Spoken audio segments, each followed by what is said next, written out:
Hello दोस्तों, स्वागत है आपका एक और नए वीडियो में जिसमें हम लोग देखेंगे क्लास 9th बायोलॉजी का जो है चैप्टर 1 में हम लोग देखेंगे वीडियो पार्ट 5 में हम लोग देखेंगे टॉपिक हमारा उपापचय क्रिया जो है कोशिका के लिए उपापचय क्रिया किस किस माध्यम से होता है। चलिए देखते हैं हम।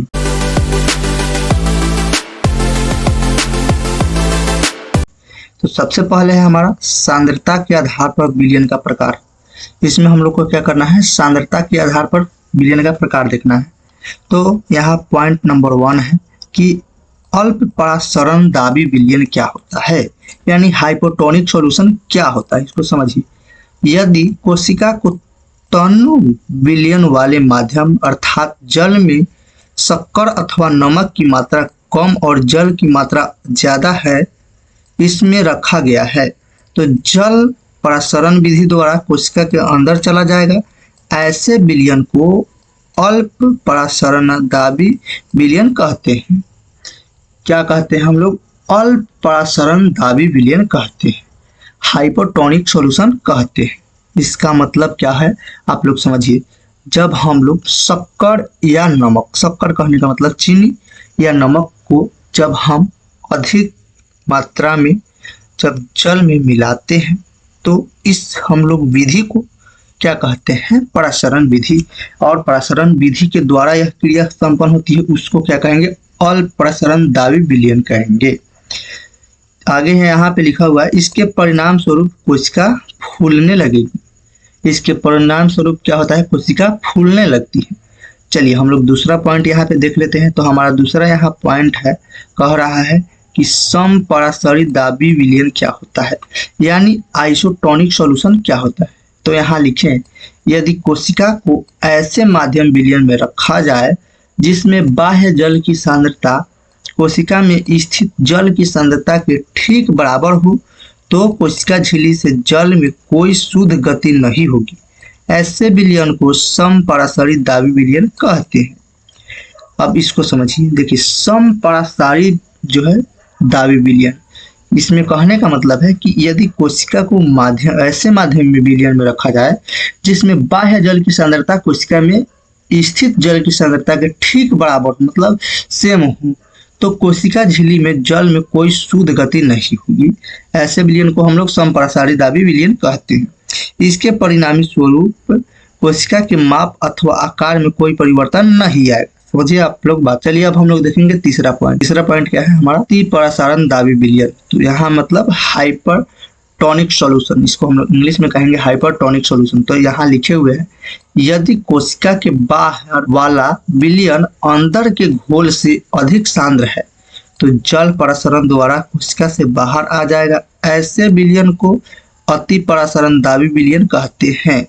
इसके परिणाम स्वरूप कोशिका सिकुड़ जाएगी। क्या हो जाएगी? इसके परिणाम स्वरूप कोशिका सिकुड़ जाएगी। तो यह हो गया अतिपरासरण दाबी विलयन यानी हाइपरटोनिक सॉल्यूशन। पढ़ेंगे पौधों के मूल द्वारा जल का अवशोषण। तो इसको हम लोग समझते हैं।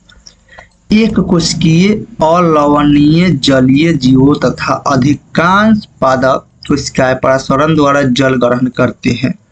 पौधों के मूल द्वारा जल का अवशोषण परासरण का एक उदाहरण है। क्या है? परासरण का एक उदाहरण। कोशिका के जीवन में विसरण यानी डिफ्यूजन का महत्व। कोशिका के जीवन में अब विसरण का क्या महत्व समझिए, पॉइंट करके दिया गया है। नंबर 1 पॉइंट है, विसरण जल तथा गैसों के आदान प्रदान की प्रक्रिया में महत्वपूर्ण भूमिका निभाता है। दूसरा नंबर पॉइंट है, विसरण कोशिका को अपने बाहरी पर्यावरण से पोषण ग्रहण करने में सहायता करता है। तीसरा, कोशिका से विभिन्न अणुओं का अंदर आना तथा बाहर निकलना भी विसरण के द्वारा होता है। चौथा नंबर पॉइंट है, पौधों के मूल द्वार जल का अवशोषण परासरण द्वारा ही होता है। तो आप लोग कोशिका के जीवन में विसरण का क्या महत्व है आप लोग समझे। चलिए अब हम लोग देख लेते हैं सेल वॉल यानी कोशिका भित्ति। तो यहाँ क्या होता है इसको समझिए। देखिए कोशिका भित्ति के वल पादप कोशिकाओं में ही पाई जाती है जो कि मुख्यतः सेल्यूलोज की बनी होती है। यह पौधा को संरचनात्मक दृढ़ता प्रदान करता है। क्या करता है? जो सेल्यूलोज होता है वह संरचनात्मक दृढ़ता प्रदान करता है। जब हम लोग कोशिका भित्ति में सेल्यूलोज पढ़े तो अब सेल्यूलोज क्या होता है इसको समझिए। तो यहाँ पॉइंट है सेल्यूलोज क्या है, यानी सेल्यूलोज क्या है इसको समझ लेते हैं।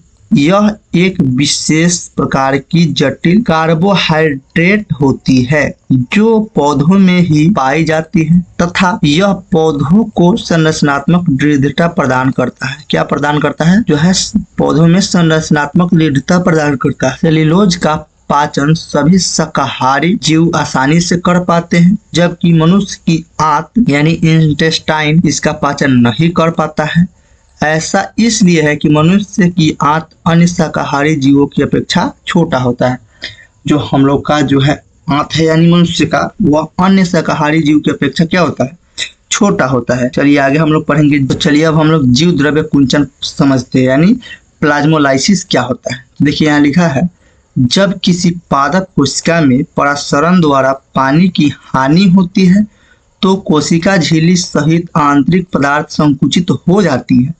इस घटना को जीव द्रव्य कुंचन कहते हैं। देखिए जीव द्रव्य कुंचन क्या होता है? जब पादप कोशिका में परासरण द्वारा पानी की हानि होती है यानी कमी होने लगती है तो कोशिका झिल्ली में सहित आंतरिक पदार्थ क्या हो जाती है? संकुचित होने लगती है। तब इसी घटना को हम लोग कहते हैं जीव द्रव्य कुंचन। चलिए आगे यहाँ हमारा जो है टॉपिक है, पादप कोशिकाएं परिवर्तनीय माध्यम को जंतु कोशिकाएं की अपेक्षा आसानी से सहन कर सकती है। एक जो है मानिए इसको एक स्टार पॉइंट के रूप में हम लोग लिखा सकते हैं, नोट पॉइंट इसको लिख सकते हैं। तो यहाँ आगे लिखा हुआ है, कोशिका भित्ति पौधों कवकों तथा बैक्टीरिया की कोशिकाओं को अपेक्षाकृत कम तनु विलयन अर्थात अल्प परासरण दाबी विलयन में बिना फटे बना रखती है। ऐसे माध्यम से कोशिका परासरण विधि द्वारा पानी लेती है, कोशिका फूल जाती है और कोशिका भित्ति से ऊपर जो है दबाव डालती है। चलिए आगे हम लोग यहाँ देखते हैं, यहाँ है कि कोशिका भित्ति की फूली हुई कोशिका के प्रति समान रूप से दबाव डालती है। कोशिका भित्ति के कारण पादप कोशिकाएं परिवर्तनीय माध्यम को जंतु कोशिका की अपेक्षा आसानी से सहन कर सकती है। चलिए अब यहाँ पे एक और है उपापचय क्रियाएं, आप लोग इसको मेटाबॉलिज्म कह सकते हैं। आखिर जो है क्या होता है तो इसको हम लोग पढ़ेंगे नेक्स्ट वीडियो में, यानी वीडियो पार्ट हम लोग 6 में पढ़ेंगे। किसमें? वीडियो पार्ट 6 में हम लोग पढ़ेंगे उपापचय क्रिया जो है। दूसरा हमारा पॉइंट है मेटाबॉलिज्म, इसमें हम लोग उपचयन अपचयन ये सब पढ़ेंगे। तो आज के लिए इतना ही, हम लोग वीडियो में देखेंगे। अगर अभी तक चैनल पे नए हैं तो चैनल को सब्सक्राइब करेंगे, साथ ही बेल आइकन को दबा दीजिए ताकि जो भी वीडियो अपलोड करें सबसे पहले आप तक पहुंचे, और अपने दोस्तों के पास शेयर करें ताकि वे भी कुछ वीडियो से सीख सके। साथ ही आप लोग वीडियो को लाइक करें, एक प्यारा सा कमेंट जरूर करें। आज के लिए इतना ही, जय हिंद, धन्यवाद दोस्तों।